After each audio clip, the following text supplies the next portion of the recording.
Well, folks, welcome to one more edition of Politics and Running McBerto Willis, your host. Thank you so kindly for being a part of the show. We're going to have a great show for you today. Today, folks, it's one of those crazy times.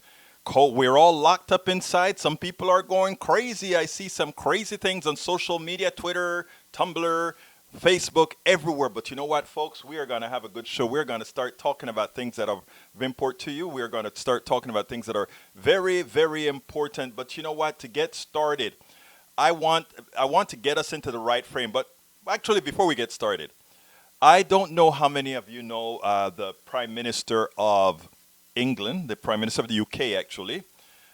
This was the guy who, along with a quack doctor, came out and started talking about creating herd immunity by just letting the coronavirus walk through their system and let it go.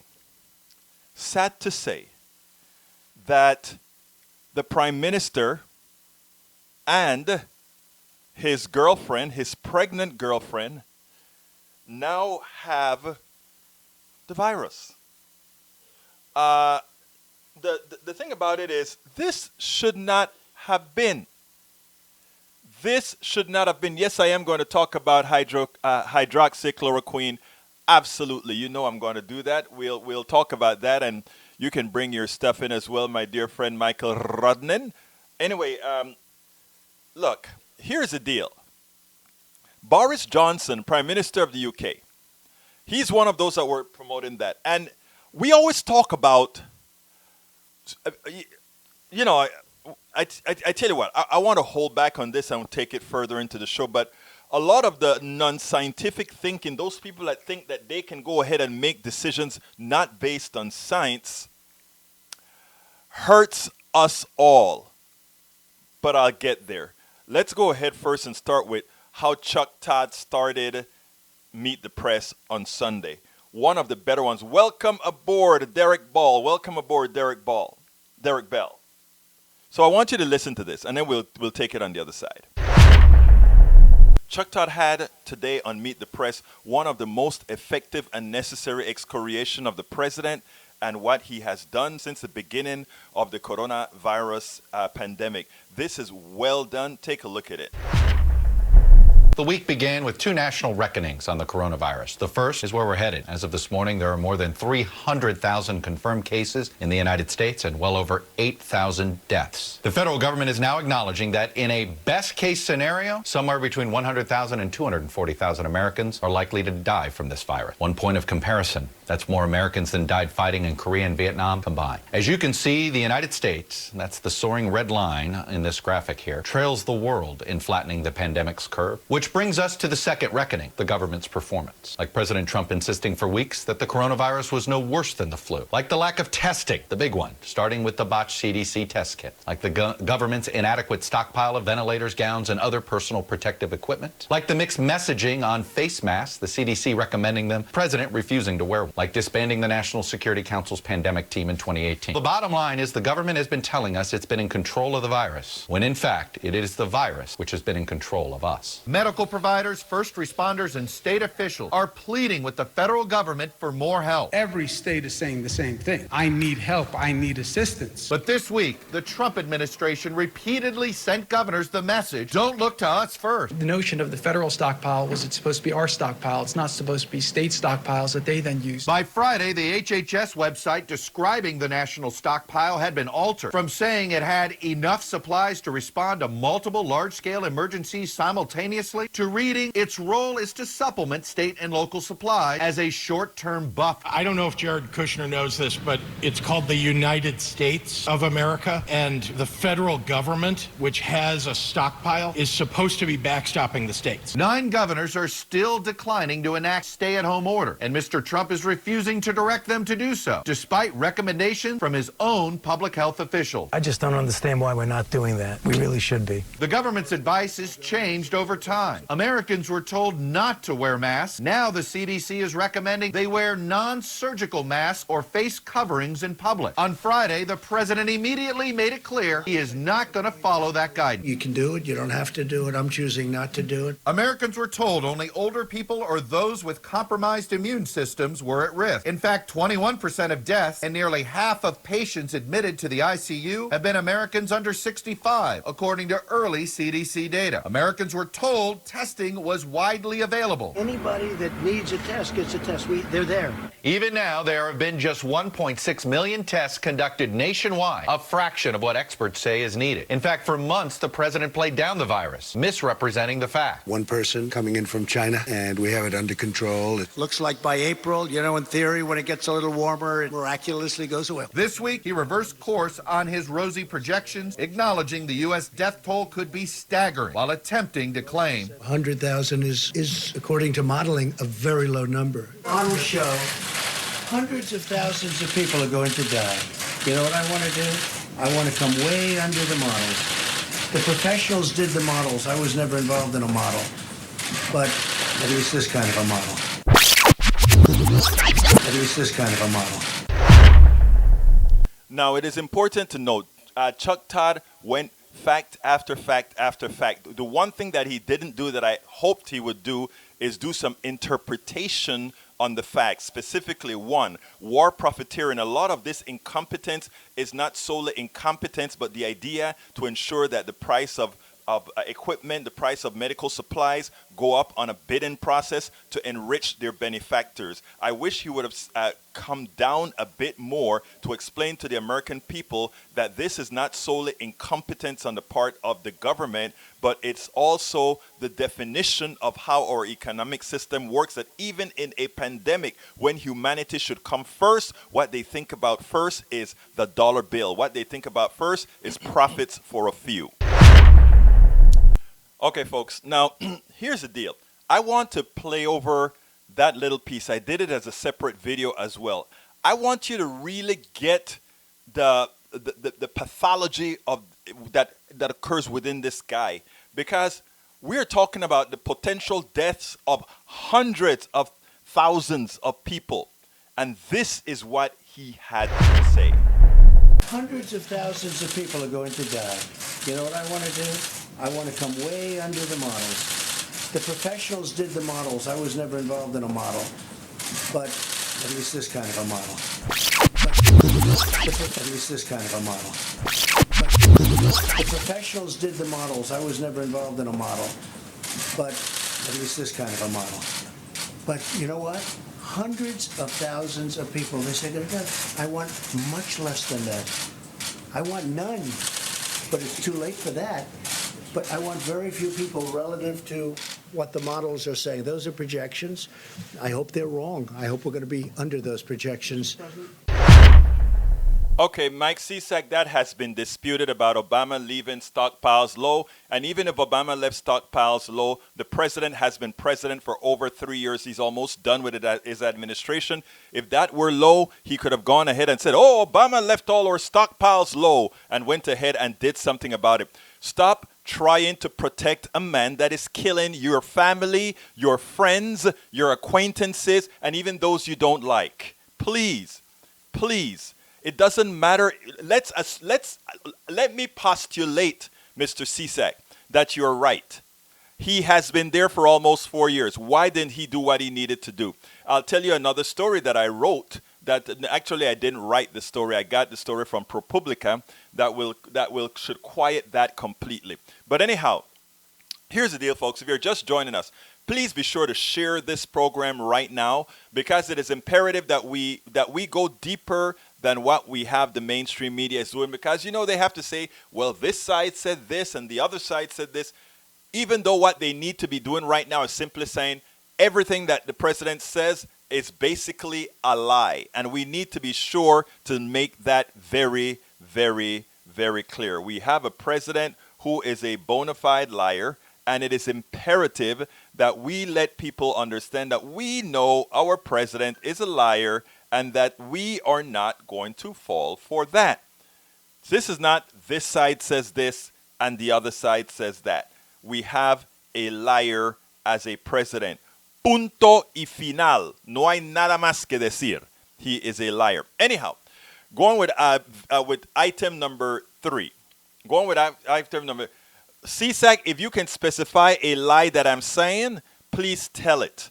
Because everything that I say is backed up by proof. And if I don't have absolute proof, I would then say, I think or maybe I got it from this source or the other.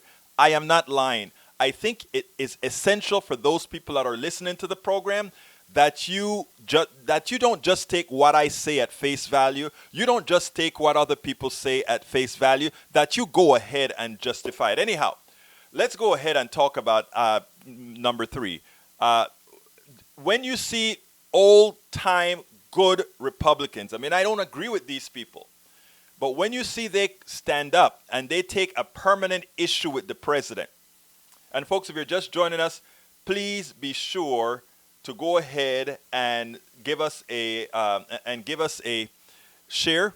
And for those of you that are on YouTube, if you want to help the show, just go ahead and click that $ and give us a super chat. Okay, folks, my good friends, here is the video. Donald Trump gave a press conference today, and MSNBC spent a whole lot of time with this press conference. They could not be any more excoriating than they were. I want you to listen to this, and let's take it on the other side.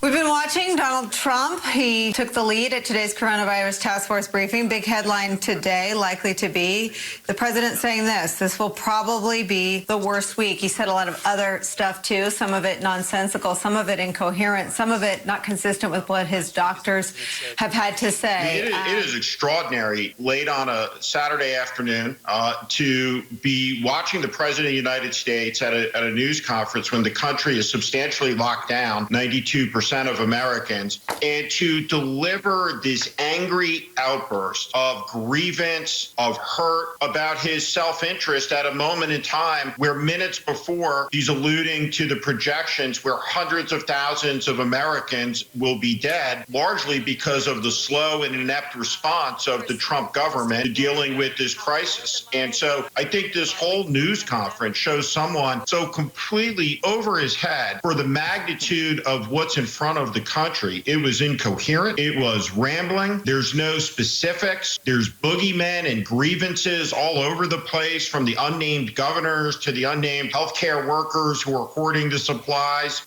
It really looks almost mentally like he's unraveling under the pressure.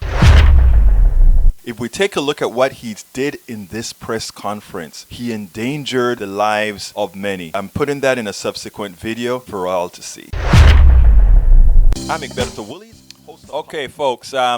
So as you can see, that is a well-respected Republican. Again, like I said, I don't particularly like him because, again, he's a conservative who does not believe in a good social safety net. These guys have blinders on. They can't see that the capitalist system is really an extractive system, but we can talk about that at another time. By the way, Señor Eric, let's see, your name is Eric Ingram. Eric, I have not seen that article that you're mentioning about. I'm looking through all the sources here, and I failed to see it. So if you would go ahead and put that article in your feed again, I would be more than happy to during the other video.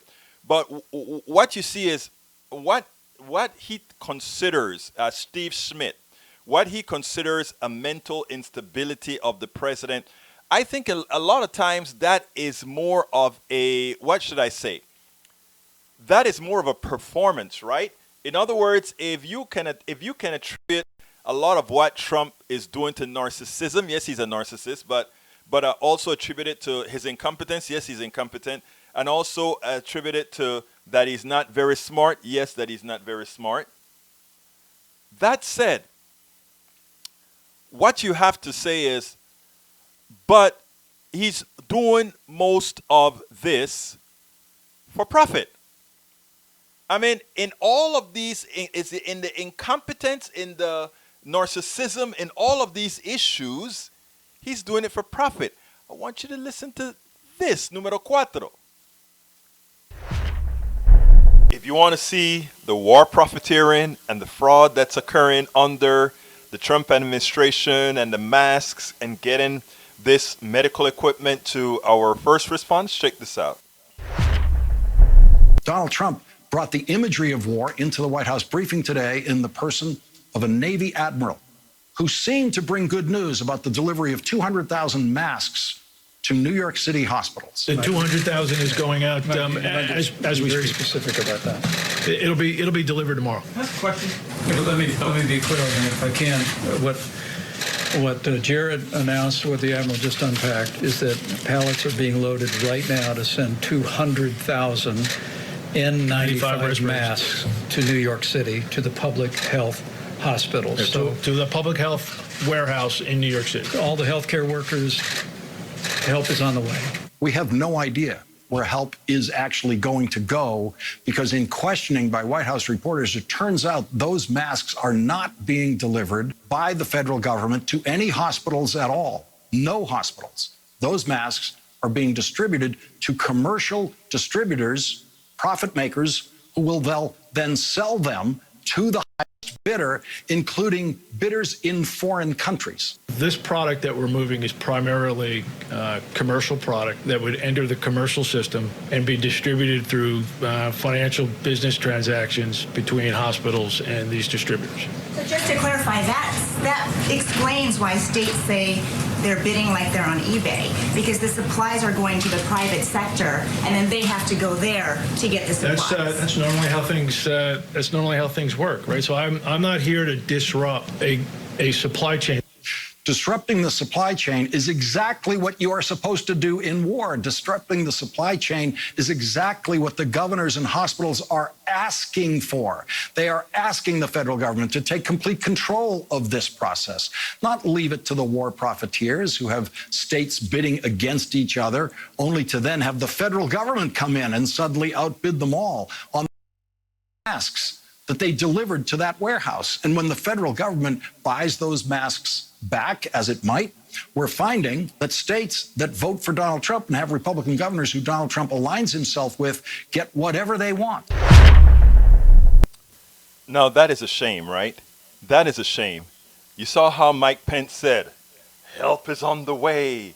Help is on the way, as if they're doing something for the first responders, for the emergency room personnel, for the caretakers. No, these masks are going to warehouses. And when they get to warehouses, then the capitalist system bids on it. Hey, how much do you want for these masks? Okay, we'll buy X amount for this amount of money. This is sad. This is inhumane. Folks, we have extortionists in this White House.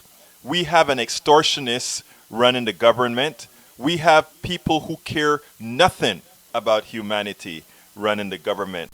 We have a lot of work to do. Yes, we have a lot of work to do. Yes, we have a lot of work to do. But let me tell you, we can actually get it done. I think going forward, right? I mean, people have a tendency to believe that somehow this president, these are all accidental. These are all accidental things. In other words, he goes up and he starts to push something on, and you have to sit back and wonder, what exactly is the rationale behind? Let me tell you something, guys. I have a wife with lupus. She's had lupus for over, I don't know, several decades. No, my daughter's 28, so she had it 2 decades plus. Okay, and she's been on the what is it drug called? Hydro, and you know, but Michael Rudden wanted to talk about that rather quickly. Hydroxychloroquine. It's also called Plaquenil, right? It is to moderate the effects of lupus, the inflammation, etc., etc. And now they've been trying it with coronavirus, and he is just wanting to go manufacture a whole bunch of it and keep it in a stockpile. No, you got to ask yourself why. I want you to listen to this and show you why. What he is actually doing is very dangerous. Check this out. The hydroxychloroquine is I hope it's going to be a very important answer. We're having some very good things happening with it. There's a study out that people with lupus aren't catching this horrible virus. They're not affected so much by it. Now, maybe that's correct. Maybe it's false. You're going to have to check it out. But there's a lot of very positive things happening with that. That's a game changer if that's the case. I was wondering about what you're seeing as far as lupus patients in regards to coronavirus. I know the president mentioned this earlier, but what does the medicine say? What is the question? Is that what is the incidence of coronavirus? If you have lupus, do you have a greater chance of getting coronavirus? There's right now. This is being looked at in a natural history study. We don't have any definitive information to be able to make any comment on that. But that's something that is now being looked at. But we don't have any data to be able to say anything. And I hope they use the hydroxychloroquine, and they can also do it with Z-Pak, subject to your doctor's approval, and all of that. But I hope they use it because I'll tell you what.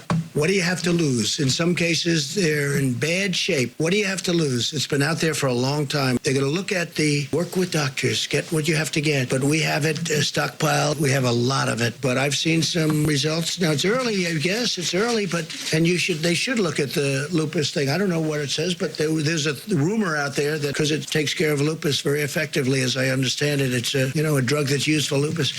So there's a study out there that says people that have lupus haven't been catching this virus. Maybe it's true, maybe it's not. Why don't you investigate that? I don't know. You're going to check it out. But I think people should, if it were me, in fact, I might do it anyway. I may take it. Understand what this guy just did. Understand what this guy just did. This guy just went and told all those people that have lupus that he's heard, there's a rumor out there that if you have lupus, and you are on Plaquenil, which is I always have a way of saying it incorrectly, hydroxychloroquine, which is Plaquenil. If you're on that drug, somehow you are immune to the coronavirus because you are on this particular disease. And that is the reason why I've been stockpiling it. I've spoken to Modi, his buddy from India, another right-wing guy from India, and he said, oh, yes, we are going to make the Plaquenil for you. And not only are we going to make the Plaquenil for you, but you can store it and start selling it to your people. And he's telling the people now, like an advertising for Plaquenil. Hey, guys, go to your doctor. Tell the doctor you want Plaquenil. Well, these things have an effect. Now, I posted a story. A lot of people are now disputing whether the story is real or not because there's a GoFundMe that was set up for a woman who several weeks ago was complaining about this coronavirus being a hoax and all that sort of thing. And it turns out now, according to the story that was put out by Pathos, that she died. And as she died, that when she died from coronavirus, from some sort of kidney failure or something like that. So what I did is I reposted that story and then I added some stuff to it that I discussed with my daughter. Some people said the story is a hoax. Okay, I have not been. We were able to confirm that the person did exist, etc. But we don't. Again, we reposted a story that has legitimacy as far as the intonation is concerned, and I think it's actually real. So, but we'll see. Let me go ahead and play that story, and then we'll take it on the other side. But it's important. The concept is very important, and we'll take it on the other side.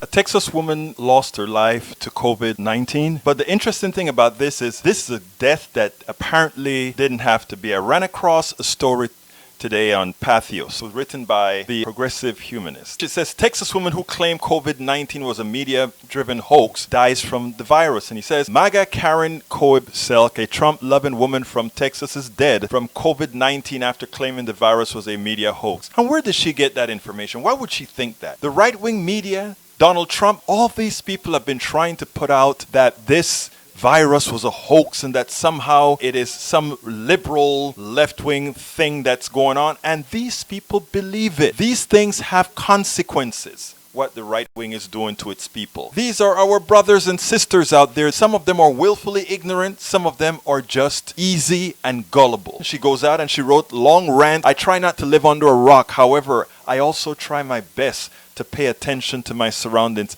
Our government is under attack from within. Think about what has transpired. And she goes and she talks about this disease, this virus, as if it's a hoax and a joke. Where did she get that again? We know where she got that. She got that from the president. She got that from the right-wing media. Now, here's the thing. It has consequences. Now she dies. I feel for her family. I feel for her husband. I feel for her kids. They put out a GoFundMe to raise some money, I guess, to take care of her expenses. Initially, the GoFundMe had a statement that said she died from kidney failure. She tested positive for COVID-19, according to what was written on the GoFundMe, and that the kids are going to be tested. That also listed on the GoFundMe. But it turns out that the new GoFundMe has all of that taken off the screen. Yeah, that's their right. But the reason we're bringing this story up is because it's not an isolated incident. A few days ago, I wrote another story about a family who went on a cruise because Governor DeSantis of Florida said it was okay. The coronavirus was no big deal. Go ahead and travel. Don't change your life. Another couple in Phoenix, Arizona. They heard the president talk about this malaria drug. So they found this malaria drug and they went ahead and take it with the expectation because they heard the president said that it could prevent or stop the coronavirus. They went ahead and took it. The husband died. The woman is in critical condition. The hoaxes, the misinformation, the lies that the right wing is telling to its people has consequences. People die, people get hurt, people get sick. The pandemic is worse than it needed to be. Had we done what we had to do to stop it in its tracks, we could have done it, but we didn't because we had a president that said, oh, it will be gone in 15, it'll be gone soon, it'll disappear miraculously. It's like the flu. Daughter sent me an article, Coronavirus Unique Threat to the South, where it explains all the things, the health conditions of a large percentage of people in the South, the racial composition of the South, that shows that when this virus really metastasizes in the South, what it's going to be like, how bad it's going to be, especially since it's a lot of these governors in the South that refuse to do anything about really trying to keep its population sequestered. So it's likely going to be more deadly in the South. And if we want an example of that, Louisiana, New Orleans. My daughter became very cynical. After she pointed this out to me, I wrote the following. I said, great article. You once talked to me about natural selection. I thought you were being too cynical. But as I watched the willful ignorance of many still supporting a president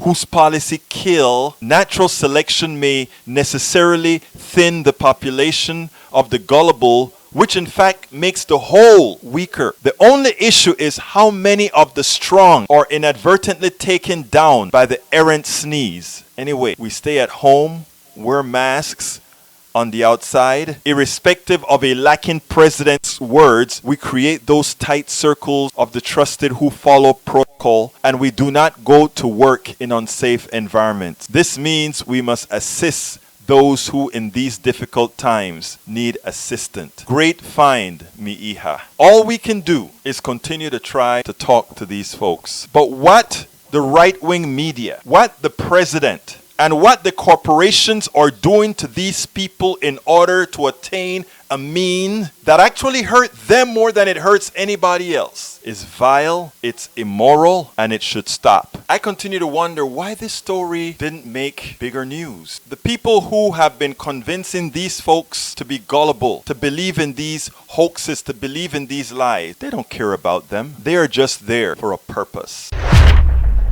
They are just there for a purpose. And that's what I want the right-wingers to understand. Even my brothers and sisters from the right wing that listens to my shows every day. My brother Mike Cisak, they don't care about you. Do you think that the right wing cares about you, Mr. Cisak, more than I do with the policies that I want that would benefit you as a farmer as well, Brother Cisak? Do you really believe that, Cisak? When you come out here, my brother, here in my show every day, and you say, oh, I'm lying about this or I'm doing this, do you really think the policies that I'm supporting is there to hurt you or benefit you? I think deep in your heart, you know better. And also, that is why you're here, because you know that I'm on your side. Before I go to the last video, what I want to do is go through all the things that you guys have been saying. And folks, if you're just joining us, I ask thee so kindly, please go ahead and share these programs. It is essential if we are going to get the truth out there, if we are going to start ensuring that people really start thinking on their own, if we're going to ensure that, guess what? It's not impossible for people to change. Everybody can change. Everybody can start looking out for themselves. Anyhow, so let me go ahead and talk to some of you. If you also want to call in, you can always call 646-716-5812. Again, that is 646-716-5812. Anybody wants to call in. Michael Rudnan, yes, I know quite a bit about the side effects on Plaquenil, which is a hydroxychloroquine. My wife is on that. It affects the eyes. Actually, it can cause bad vision in the nerves, etc. And it can cause heart attacks, it can cause palpitations, it can cause all these things. This isn't the drug that you should just say, oh, let me go ahead and take it as the president wants. Oh, I may even take it myself. I am sorry, the president is a clear and present danger to us all. Because if he's advising people to just willy-nilly go take Plaquenil, if he's telling lupus people that, oh, rumor has it that if you have lupus, you can't get coronavirus because you're on Plaquenil. That is ridiculous. Thank you, Derek Bell. Yes, I'll keep up the good work. Rudnan says we crossed 10,000 deaths today. Sadly, we have, and I can almost guarantee by the end of the day we'll be over 11,000, sadly. Bruce, you are locked up, my brother. You are locked up, and you must stay locked up, brother. Just like I am locked up, you're locked up. I need some orange juice. I need a few things that are just cold, and I told my wife, you know what? We can use the frozen orange juice or the frozen lemonade, I think is what I saw her do. We don't need to leave the house right now. It's kind of hot right now. We don't know. Texas is not doing the kind of testing it should be doing. So we don't know what's here in Kingwood. We don't know what's here in Houston. Our great county judge, Lina Hidalgo, is working as hard as she can. But again, doesn't have all the things that she needs. Kathleen Hayes. Because he lied, people died. Yes, it's all a hoax. It'll be gone soon. It's all a hoax. You're correctly right. He is a hoax. Lawrence Sims, are the Trumps engaged in profiteering? Brother Sims, you know the answer to that. Derek Bell, if he didn't lie from the start, just wonder how many wouldn't have died with that. What a disgrace. You're so right, Brother Bell. Brother Rudnan, replying to Kathleen, are you talking about Corona? Yes, I think that's a conversation between the two of you. Mike Cesek says Obama and Biden left our stockpiles dangerously low. Let's postulate that Mike Cesek is correct. Donald Trump has been the president for 3 years and 3 months. If whatever deficiencies they claim Obama did, they should have fixed it by now if they were competent. Mike, it has been you haven't proved that. No. Okay, I love when after 4 years they say, oh, it's Obama's fault. Yeah, I know. So when is it not going to be Obama's fault? And by the way, I am not like a big Obama fanatic. I didn't like the Affordable Care Act. I thought we needed a single-payer Medicare for all right away. I think the Obamacare was a compromise between the administration and insurance companies that still allowed them to rip us off and take us for what we're worth, but it was better than nothing. So you don't see me singing like Obama praise. I think Obama could have fought quite a bit harder I don't even talk for single payer, because I think whenever the single payer message is given to the American people come out wanting single payer Medicare for all until the lies come in. And when the lies come in and you counter the lies with facts, people start to think and say, oh, how did I allow them to lie? Folks, if you're just joining us, please go ahead and share the show. We ask you so kindly. And if you are on YouTube, don't forget to super chat us. Okay, let's see. Lee Grant says it's good that you stopped air travel from China early. That was no. Actually, the important thing that we have to do, if somebody did a good thing, you say it. Yes, it was good that he stopped travel from China. But remember what kind of travel he stopped from China. I mean, the businessmen and all these guys could still come in. Okay? Let's be clear about that. So, I mean, a lot of his Chinese stopping had to do with his own racism. I mean, two things do not have to be mutually exclusive. Okay, Mike says, I say, I've gotten tired of lies you're telling, Egberto, but yet you're unable to give me one lie that I've told. Ralph Curtis said, go Egberto. Thank you, Senor Curtis. Bob Mama, strike.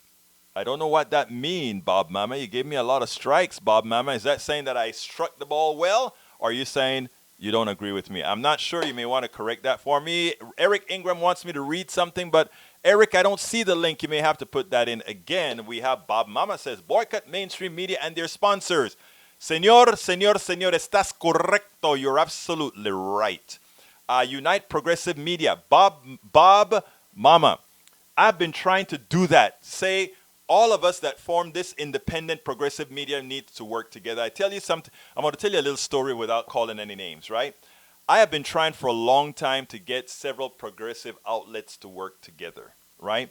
Unfortunately, whereas you'd see me come on my show and I would say, I support Daily Kos, I support Op-Ed News, I support Common Dreams, I support Democratic Underground, I support the Tim Black Show, I support the Tamara for Georgia Show, I support the all the TYT. I call out all these progressive shows so that if somebody that's listening to me had never heard of this and they hear it today, they'll say, there's another progressive show. Let me go check it out. Recently, I went on one of those other progressive shows, and they're on YouTube as well. And I said, you know what? I call this guy's show I call him out and give him, if you want to say free advertising, my stuff get over 10,000 per show, 10,000 different views per show. So, that's 10,000. Whenever I say his show's name, at least 10,000 people are going to see it. And so I went on his show and, he's getting a whole lot of messages. And I go ahead and I gave him a super chat. I gave him a super chat for, I think, $5 or somewhere like that. And I said, hey, man, give me a shout out. In other words, I wanted him to introduce me to his audience, just like any other progressive show can call into my show and say, hey, Egberto, I want to advertise this. Indivisible Houston calls in and advertise on my show just to say, hey, check us out, give us a donation at Indivisible Houston. Any progressive organization can call in, can ask me to throw something on my website for them. No problem, because what we want to do is build a progressive space. You know what this progressive person did? They call, oh man, you want me to go ahead and give you a shout out for $5? I'm like, wow. I give progressive shout outs for $0. I ask our listeners to support us by subscribing. I ask our listeners to support us because you find that we are providing something of value. And I'm just asking, hey, let's do this to grow the progressive sphere. 1 + 1 is not equal to 2 in growing media. 1 + 1 can equal 3. 1 + 1 can equal 10. Because if we work together, one of the biggest problems that we have as progressives is that we don't know like that, and it doesn't apply to me because I support all progressives, whether I agree with them 100% or 75%. I will talk about where I disagree with them, but I would still say you are out there moving the ball forward. And that's why it hurts so badly if I see somebody with a progressive show or a progressive program and I say, hey, give me a shout out or something, and you get a pushback or whatever, it's like, oh my God, if we want to beat the system, because all the networks are together, they support each other. You may hear them, talk about ratings, but you do something that affects the flow. They support each other. That is the one thing progressive networks have got to do. First of all, we've got to support each other. And number two, we have got to ask our readers or listeners to support us a bit better. And in that light, let me just get to that part of the show, and then I'll get back with, I got another great video to show you, a very important video to show you. But before that, let me just ask you guys to consider, please, go ahead and go to store.politicsdoneright.com. That is store.politicsdoneright.com. And if you take a look at the screen, for those of you who are looking at the video, you can see the different T-shirts and mugs and books. Don't forget to get my book, As I See It, Class Warfare, the only resort to right-wing doom. And if you want to know how I stay healthy, even being an activist behind the screen and in the field, this one here called Lose Weight and Be Fit Now. And I have a couple of other books that are coming out. But hey, the idea is this. In order for us to do this progressive media, in order for us to move forward, these guys have a ton of money coming in from the pharmaceuticals, coming in from the insurance companies, everywhere. All we got's you. But we don't need a lot to get our message out. All we need is you. So consider if you're on YouTube, giving us a super chat.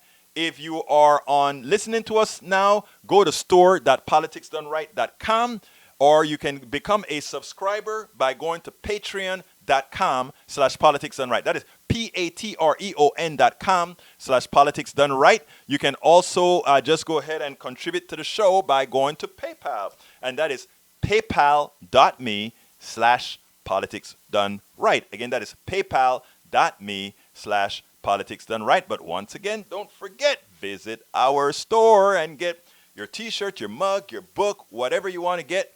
And by the way, my books are also sold at Amazon.com. So if you don't want to do it on our cart here at politicsdoneright.com, or you can actually get it at Amazon, whatever. So let's go back and get busy again with the show. I have to do that little thing, that little ass, folks, but that's how we stay in business, to be able to give you this news. Anyhow, I was back talking about progressive media. Progressive media requires a lot. Here's what it requires. And, you know, I'm going to do a video to show you what a day in the life of this particular progressive blogger, progressive newscaster, progressive, you know, I write, I cut my own videos, I do everything here. That's why it takes 16 hours. I'm going to do a video that kind of goes through a day of how I go ahead and mix the videos, get the stuff from, I'm going to do all of that. And then I'm going to post that for our subscribers. But here's the deal, folks. Here's the deal. One of the reasons the right wing does what it does, one of the reasons why it has a lot of people confused, one of the reasons why they want to do that is because they need to have you confused. They need to have you believe that somehow the way things are, or the way they are supposed to be, or the way they only can be. I want to play this video about this professor who talks about how we are handling this particular downturn compared to how it is handled in Europe. And as you know, these countries in Europe have a much happier index. So check this out, and then on the other side, I'll finish handling all the questions or the comments, and then we'll then close out the show. But check this out. We're going to have to decide in the next few months whether we want to have a government that really looks out for us, or whether we want to have a government that just look out for corporations. And this may sound like cliche to a lot, but I want you to listen to this piece from Ali Velshi, and then we'll take it on the other side.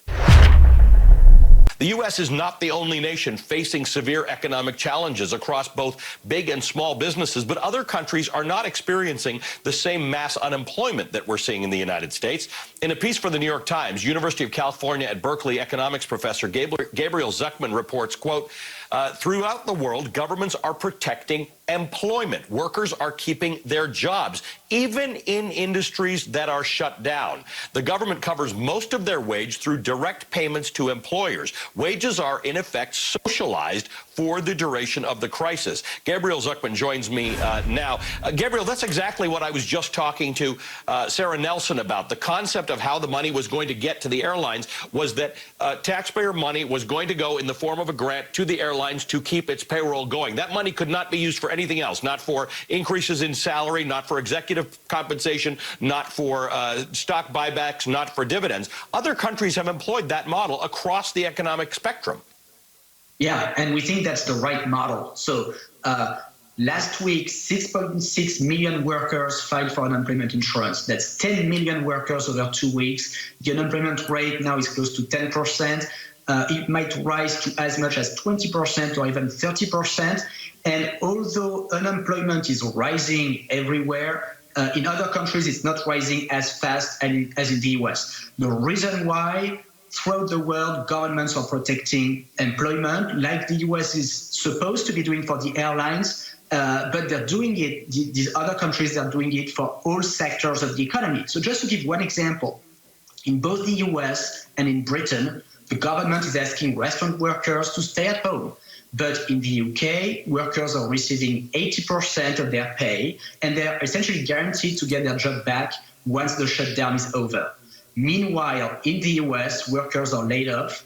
They must file for unemployment insurance and wait for the economy to start up again before they can apply for a new job. And if all goes well, sign a new contract and resume working. So instead of safeguarding employment, what America is doing is it's relying on unemployment benefits, letting the unemployment rate increase to 20, maybe 30%, while other countries are saying, no, it's not a good idea to let the unemployment rate rise so much. We need to protect the employer-employee relationships because it will be conducive to a faster recovery once the shutdown is over.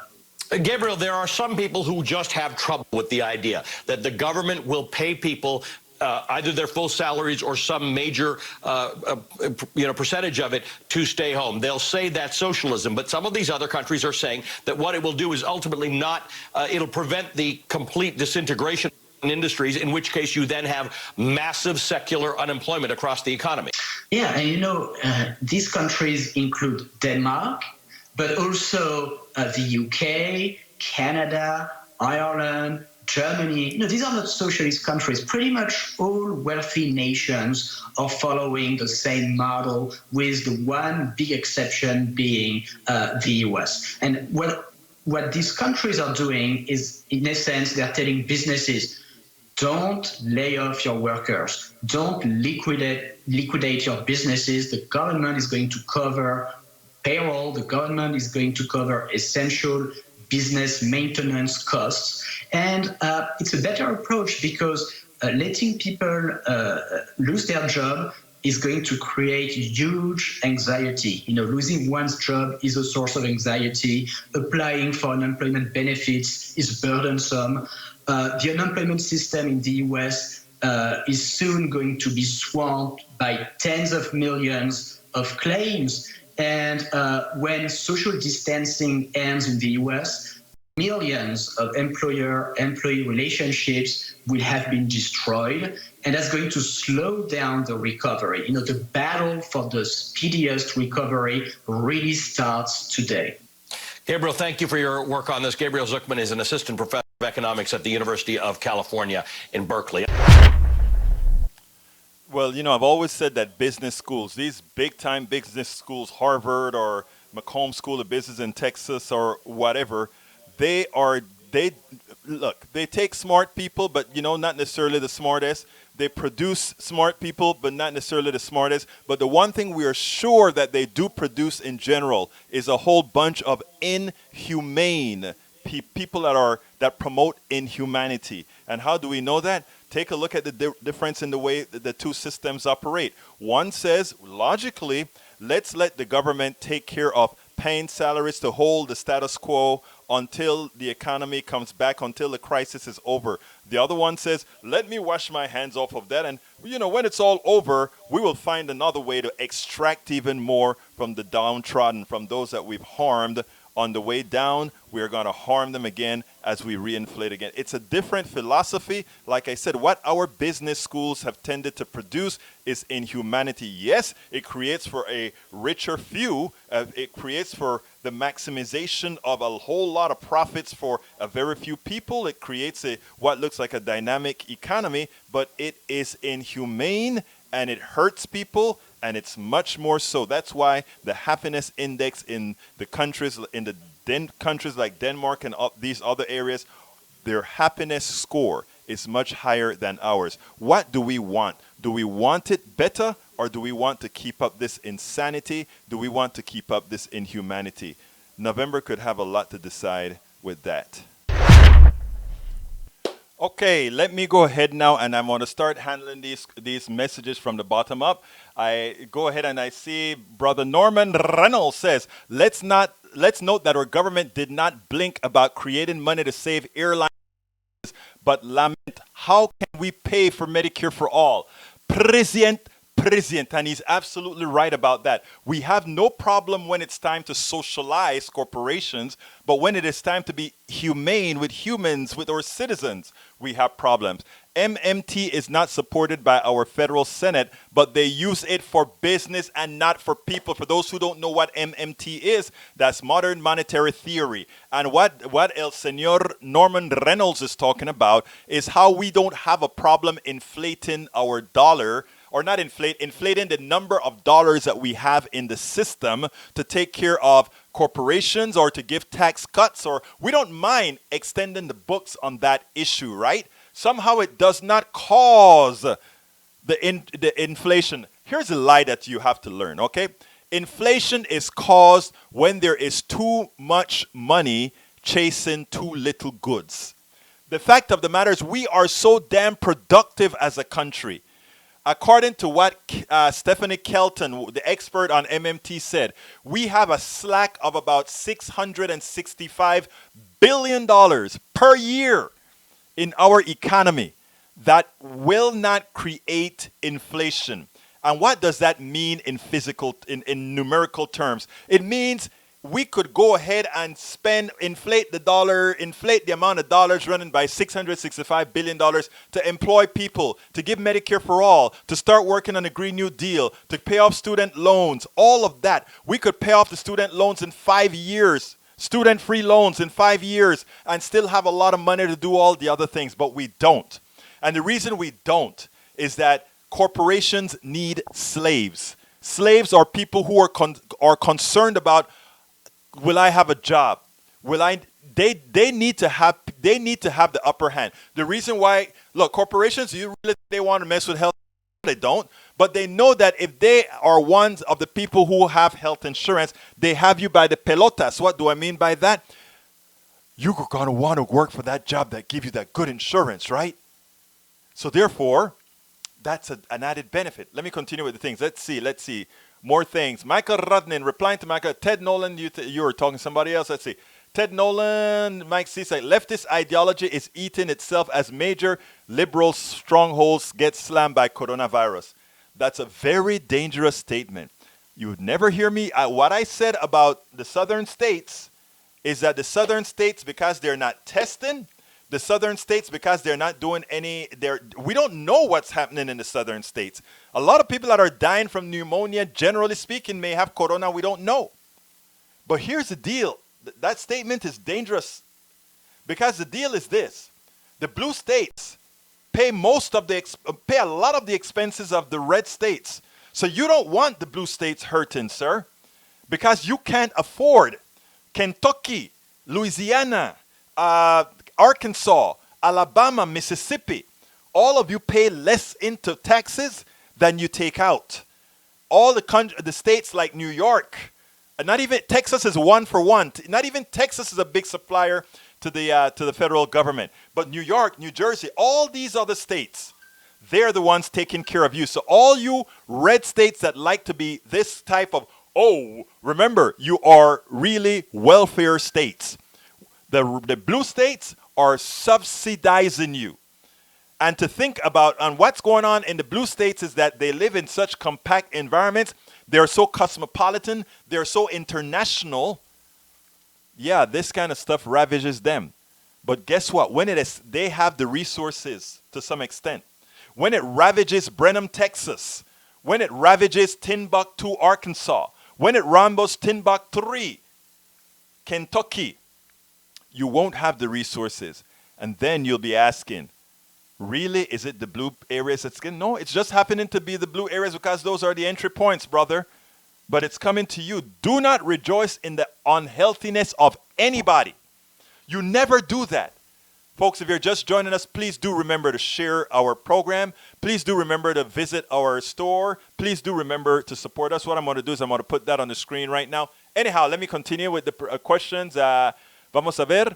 The policies that you support would kill my way of living. You don't care what the results of your policies are. It is all about intentions for you. Wrong. Please tell me one of my policies that will hurt you, Mr. CSAC, and then we can talk about it. You don't just go ahead and say my policy is bad. It'll hurt you. Let's talk about it, Mr. CSAC.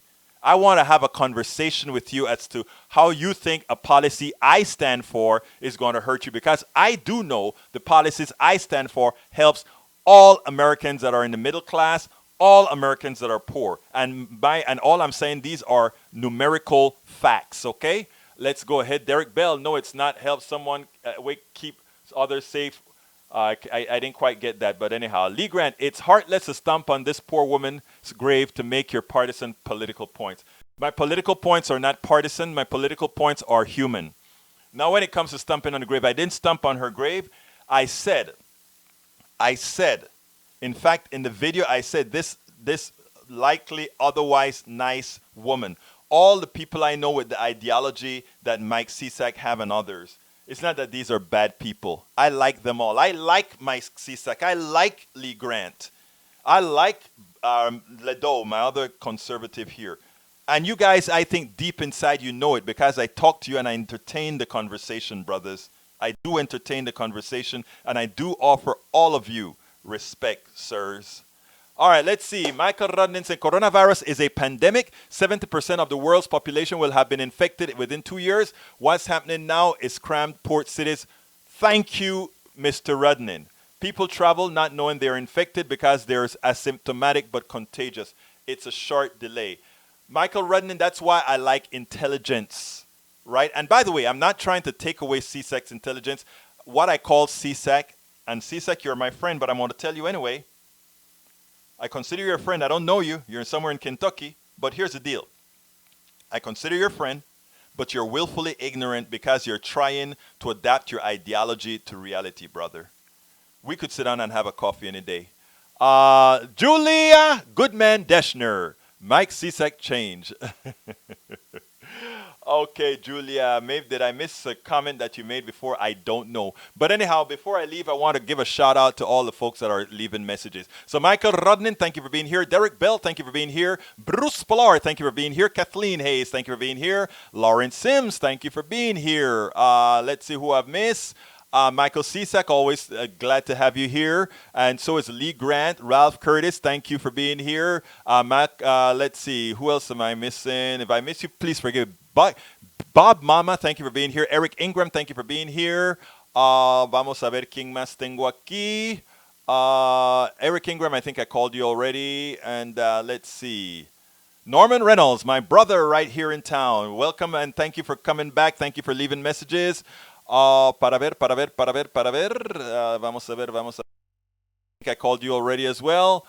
Okay, and I'm almost done. Ted Nelson, Ted Nolan, thank you for being here. Okay, Kathy Courtney, my friend, thank you for being here. Julie Goodman Deschner, thank you for being here as well. David Stark, thank you for being here. And Eric Goodman, thank you, bro. Look, I want to thank all of you guys for spending time with me. I want to thank all of you for being a part of our posse. I'd like to urge all of you to please share our program. I want to ask you as well to please,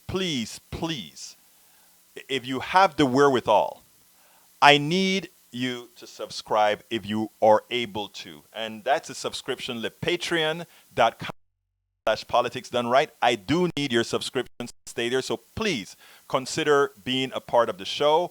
Well, you are a part of the show. This show belongs to you. Look, let me be frank. This show belongs to you whether you are a subscriber or not. I give perks to subscribers because I have to do something, a little something for my subscribers for putting some skin in the game. But this show belongs to you all. You know what? Come on. I'm a guy that wants everybody here. But I do want you to subscribe. I do need that monthly little tiny bit, that coffee a month or 2 coffees a month or 3 coffees a month. That's what it turns out to be, my subscriptions. So please consider doing that. Or please consider contributing to the show again via paypal.me/politics done right. Folks, I love you all. I am the type of guy that just want humanity, want us to be humane, want us to be the best that we can be. That's all. I grew up back in Panama. I came to the States on a dream, what we thought the United States was. For the beginning, I think it was kinda, but never really. But the one thing this country have over a whole lot of other countries is the ability to change. Structurally, it has what it takes, the ability to change. And one of the things that progressives like myself promote is let's use that elastic clause within the Constitution to change this country so that we really become everything that we preach and tell people we are. My name is Egberto Willies. This is Politics Done Right, and you know how I end this, baby. I am what? Out! I'm Egberto Willies, host of Politics Done Right, an independent news program. I post several news videos of interest every day. I ask you so kindly to subscribe to my channel, and please leave me some comments. Thank you very much.